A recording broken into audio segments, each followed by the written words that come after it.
साले इधर रहते हो, इधर खाते हो, इधर पीते हो, मग मराठी बोलायला काय प्रॉब्लेम आहे तुम्हाला?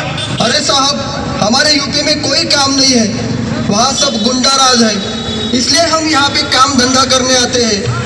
अच्छा, म्हणजे या देशाला जे 7 पंतप्रधान लाभले ते सर्व पंतप्रधान यूपी मधून नाहीतर बिहार मधून निवडून आले, पण त्यांना त्यांच्या राज्यात त्यांच्या कार्यक्षेत्रात काहीही करता आलं नाही. मग हा सर्व भार आमच्या महाराष्ट्रावरच का?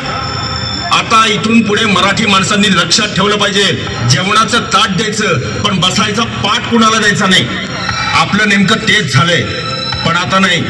आता महाराष्ट्रात फक्त मराठीच. लेकिन हमको मराठी नहीं आती. काय तुला मराठी येत नाही? ए घ्या रे याला, पकडा, आणायला.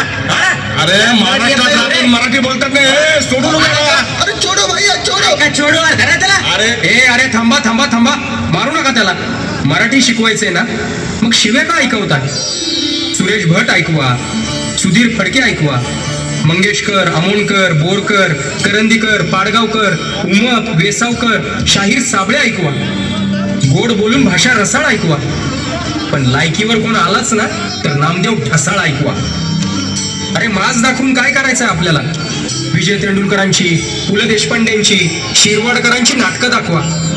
बाबूराव पेंटर, भालचंद्र पेंढारकर, व्ही शांताराम, दादासाहेब फाळके, प्रभात दाखवा.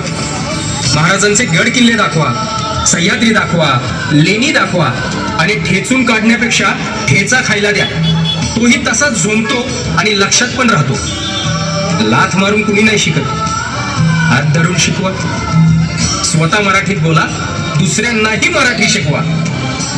चला तर मग मराठी जपूया, मराठीतच बोलूया.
सादर झालेला जिवंत देखावा, अभिमान मराठी, स्वाभिमान मराठी देखाव्याची संकल्पना